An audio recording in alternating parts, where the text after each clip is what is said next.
Hi everyone, my name is Geordie McConnell. I'm the founder of the Ottawa Running Club and the Ottawa Triathlon Club.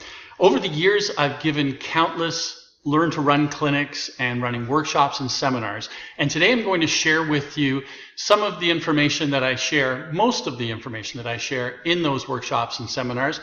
And it's aimed mostly at the individuals that are fairly new to running. And I've got some tips that are going to make running hopefully a little more comfortable, a little more enjoyable for you. Because really with a few pointers, just a few pointers, almost anyone can develop a love of running. A lot of people will try it with incorrect technique and practices, and they'll say, oh, my knees are bad, running's just not for me. I can't run because I've got bad knees. I hate to hear that. I hate to hear that because most people with just a little bit of direction could enjoy running without soreness, even without the boredom, right? But of course, running's not for everybody, I understand that, but let's just give it the go properly first of all. So we're going to talk about proper techniques, 7 elements: foot strike, gait cycle, cadence, stride length, posture, arm carriage, and relaxation. At the end of the talk, I'll also give a few points on training for the newer runner. So first of all, foot strike. There's been a lot of writing and a lot of articles and such over the last decade about heel striking, about your heel coming down first. Now, there's 2 types of heel striking that I like to talk about. First of all, there's a weighted heel strike. That's when your heel comes down in front of the midline of your body. I want you to think about a rollerblader, how a rollerblader brakes. Now, we don't want, if over 5 kilometers, you are heel striking in front of your midline of your body and causing a braking effect, that's 5,000 times in 5 kilometers that you're slowing yourself down. So we don't want that. However, your heel, in the vast majority of runners, your heel will be the first thing to touch down. However, that heel will touch down and there'll be no weight on it. The weight won't be on the foot until the foot is below the midline of the body. So that is an unweighted heel strike. So it's okay if your heel touches first, as long as the weight's not on it in front of the midline of the body. So what kind of strike are we really talking about here? We're talking about a flat foot strike. So a flat foot strike is one where your heel touches down first with no weight on it, and then your weight comes down on the foot as your foot is under the midline of the body. And what we're focusing on here is having the weight be dispersed through the metatarsals of the foot, because the toes of the foot are designed to splay out and to absorb the shock. We don't want to run on our toes though, and this is what happened when a lot of people were talking about no, heel striking is bad. You want your heel to kiss down a little bit because you want to dissipate all of the load on the lower legs. What happened is when people heard that heel striking is really bad, they started running on their toes, and suddenly they're all injuring their lower legs, their Achilles, their calves. So we want that heel to come down, but we want the weight over the midline, over the metatarsals. A good little experiment to do here, or a good little test to do, is to stand up on your toes, really you're on the balls of your feet, bring your heels down. So if you're on your balls of your feet, bring your heels down, but leave and put the weight on your metatarsals and push your metatarsals or the balls of your feet through your shoe into the ground. That's how a flat foot strike should feel. The weight on the balls of your feet, but the heel touching down. So here's a good example here. On the left-hand picture, you can see down here, you can see that it's a flat foot strike, and the weight is just coming onto his body when the foot is below the midline. Whereas this guy looks like he's rollerblading. This is a weighted heel strike in front of the midline of the body.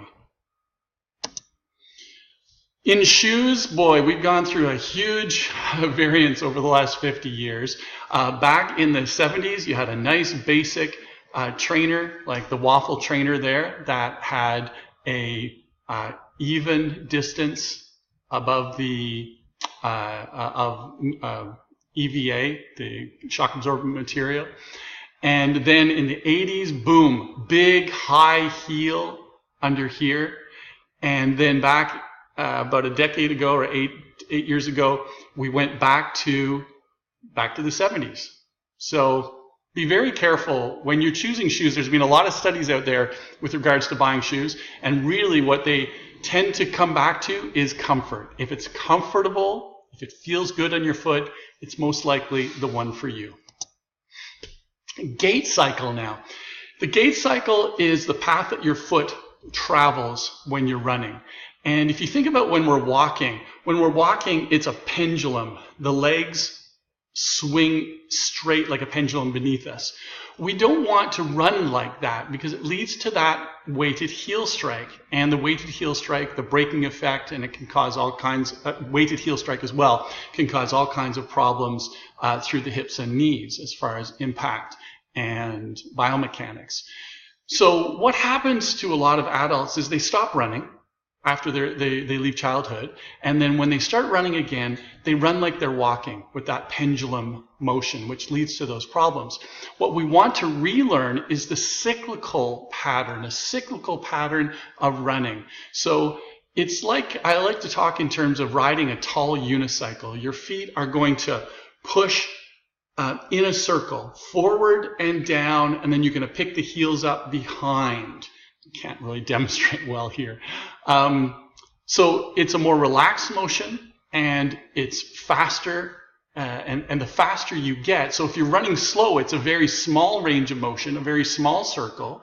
And then as you get faster, it's a bigger circle to the point where sprinters have a massive circle that they're running. Now, here is an example of two of the greatest runners in cartoon history, and this is a great example. If you look at their gait cycles, it's nice and circular.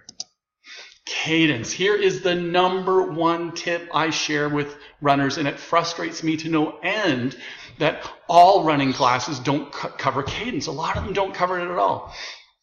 So the default cadence of the average person, or the cadence means the rate at which the feet strike the ground.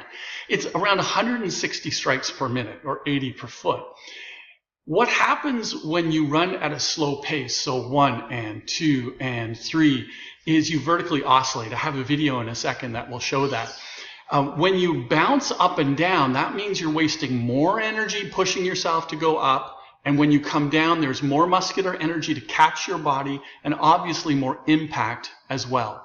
So what do we want to do instead? We want to increase our cadence beyond what is typically natural, and you got to retrain your brain on a cadence of 180 or 90 per foot, which is 1 and 2 and 3 and 4. This helps to eliminate that vertical oscillation and the wasted energy and the excess impact, but it also is a shortcut to a good foot strike.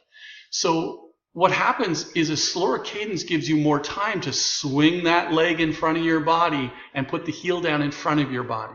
Whereas a faster cadence, you want to get that foot down, and it helps to avoid that weighted heel strike and that braking effect. It does take time to retrain your brain on the proper cadence, so be patient. I have a video here of myself doing a little cadence example that I give when I do my workshops. And you'll see the vertical oscillation here. Here's me running slow. Look at the pole vault pole there, and you see how my head is bouncing right up to it. Now, as I increase the cadence, look how much further down my head stays. So I'm not bouncing nearly as much. So how do we get faster as a runner? Well, speed is cadence times stride length. So if, for the most part, you can run at a cadence of 180, that ideal cadence, you can run anywhere from on the spot, so not going anywhere, going very, very slowly, up to and below a 4-minute kilometer, which is pretty fast. Sprinters, for example, do a cadence far beyond that. Their legs are moving so fast. So first of all, let's set that cadence. Now, how do we get faster? Is the stride gets longer, the gait cycle gets bigger. So we're driving our knee more, we're lifting the heel more, but really I want you to realize that it happens naturally. You don't think about stride length. Your brain thinks run faster. So what automatically happens is your foot pushes off the ground with greater power, throws that ground back, which results in that longer stride. If you want to increase your speed, then you need to increase the ability of your muscles to exert that force on the ground. So the more running you do, the stronger you'll get. Strength training will also help that. Running hills as well certainly can benefit. Here's a great example. Haile Gebrselassie, one of the greatest runners in history, on the track here, maybe running a 15 or a 3,000. Look at how high his heel is behind. And then Fauju Singh, who was a 100-year-old marathoner, believe it or not, from Canada, a Canadian runner. Obviously, he was a patient runner, running marathons at 100 years old, but the heel's much lower. If you're watching runners on TV, for example, and you're wondering how fast they are, because that can be kind of challenging to figure out, look for how high their heels are. Posture. Posture is very important in life, isn't it? We've all heard it before. It's just like that in running. What we want to focus on is shoulders down, chest out, just like when we're sitting at a computer or at a car. If we lose our posture, that lack of stability and alignment takes away from our core strength, and it's like carrying a tall 100 plates in a pile. It all starts leaning everywhere. We want to put those plates in a box and keep them nice and firm and aligned so that when we push off, all of that core power goes through our hips into our legs and we get a nice long powerful stride. So it's all about shoulders down, chest out, run proud. Imagine that you're being hung from your hair, so the head is high. A little tip as well, especially on the hills, is don't allow your hips to push out. Don't lean forward. On hills, you can see this runner here in the middle is running a hill. And look at that beautiful posture. Push your hips forward so they don't come out the back like this runner is. Here's a great picture, Sam Warner, and you can see she's running proud. She's not really leaning forward. I don't really talk about leaning in running. It happens naturally. If you think about running proud, that will solve anything to do with your posture, in my experience. Arm carriage. Keep your hands above the waistline. There's very few runners that can run efficiently with their hands really low, because if your hands are really low, it's activating the shoulder muscles and causing them to work more, and that'll be wasted energy and cause stiffness in the shoulders. So just try to keep your hands or elbows at about 90 degrees. A little tip again is hands above the waistline. We also don't want our hands to come across the midline of the body. That is not the direction we want to run. We want to run straight forward. Any lateral motion is going to cause activation in the obliques and the different muscles of the core. That's wasted energy, so we don't want that to happen. But we do want the shoulders or the elbows, to come out from the side. Don't keep your elbows tucked to the side, because that will that will cause your rib cage to be tight, and we want those lungs to be able to move. I missed a slide there. There's a good image there of some elite runners, and you can see their hands are nice and high. All right? No, you don't want it to be excessive. 90-degree elbow is fine. So your checklist on technique: shoulders down, chest out, hands high, cadence. Really, that's the key, because remember, proper cadence leads as a shortcut to a proper foot strike. Some tips on training now. First of all, your enjoyment of running is directly proportional to your proximity to exhaustion. All right? So leave your body wanting more throughout the training process, especially new runners. I have a couple acronyms that I go by as an athlete myself, but also as a coach. FIFE means to finish injury-free every day. Look, if we want to enjoy physical activity, we have to avoid injury. That has to be our number one priority. Second, when you're training, always keep this in mind, to do just enough to improve. A lot of runners get out there and they think, boy, I'm going to test myself, I'm feeling good. And they go way beyond what they should be in an objective progression, and they test themselves, they injure themselves, they're out. The same thing goes with starting point. And here's a very, very important tip. Each spring, say you haven't run for 4 months, 5 months. People always say, well, where should I start? Here's what I tell them. I say, start with, imagine, based on your knowledge, what you could do on your first run after a layoff and not feel sore the next day. Think about that. Now go out and do half of that amount, because you have no idea really. And there's nothing to lose by doing too little. And there's a lot to lose by doing too much. Be very, very cautious. If it means a 5-minute run on that first time out, fantastic. See how you feel the next day. Maybe you're going to be sore. Maybe there's a problem. Maybe there's a calf problem or something. Leave yourself wanting more, especially in the early times. Because keep in mind, what do you want to be doing? Do you want to be laying down with a physio, or do you want to be crossing a finish line? Right? I think the finish line looks a lot more fun. So your training progression for a learning runner, let's say a new runner. First of all, walking is fantastic preparation. So do lots of walking. If you're a new runner, or if you're getting back to running after a long layoff, if you can do 20 to 30 minute walks 2 to 4 times a week, that's going to be fantastic. Then you can slowly move into running. We have a Learn to Run progression on the OttawaRunningClub.org website. As you're running, make sure to think about your technique. Think about those points, right? Shoulders down, chest out, hands high, and cadence. And work on it until those become reflex actions. Go slow. A lot of runners are unable to go slow. Run at a very slow pace. There's nothing to lose by running slow, and there's a lot to lose by running too fast. If you can build slowly but surely, following the proper progression that's on the website, until you're jogging 20 to 30 minutes, maybe with some walk breaks each time out, then that's great. Then just continue to do that for 8 to 12 weeks before increasing. Now, first of all, your speed will increase naturally, but don't push the pace. You're building a base of cardiovascular fitness, but also biomechanical fitness. So that means you're toughening up your soft tissue, your tendons, your ligaments, your bone structure. One of the things that helps a lot with running is to get into a moving social network. Join a club like the Ottawa Running Club, or share the journey. One of the things that'll help is if you're chatting, you know you're not going to go too fast. But be careful who you choose to run with, because if those people are running too fast for you, be very cautious, because it may be too fast for your body.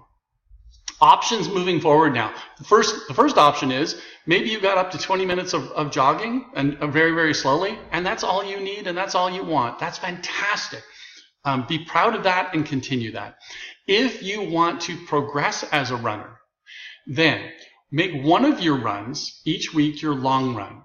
Each week or every 2 weeks, add a kilometer to that one long run until maybe you're up to 5 or 10 kilometers, maybe longer if you want to go into the half marathon or marathon distance. Do it at conversational pace, so you're able to chat with somebody perhaps that you're running with. Now, one of your other runs in the week, and again, this is after 3 months of running, make it your tempo run. In the middle of the run, add a couple minutes where you're running a little faster than you're normally comfortable. Breathing picks up. You could talk, but you'd rather not, would be the perceived exertion level there. So a couple minutes of that in the middle of a, say, half-hour run, and then you slow back down. And over the weeks, slowly build that by a minute or 2 per week until you're up to 20 minutes of that hard but sustainable pace. So you warm up for 10 minutes, then you do 20 minutes of hard but sustainable, and then you cool down for 5 or 10 minutes. You will make huge gains in fitness and power, so that when you are running at your normal, comfortable, conversational pace, you'll actually end up going faster. And finally, I do encourage you to enter a race, enter an event where you are able to join with other runners from the community and celebrate your fitness. The atmosphere in running events here in Ottawa or anywhere in the world are amazing. So I really encourage you to get out there and celebrate your fitness with other runners in a club or at your local events. Good luck with your running. It's a lifelong pursuit, and I hope you enjoy it.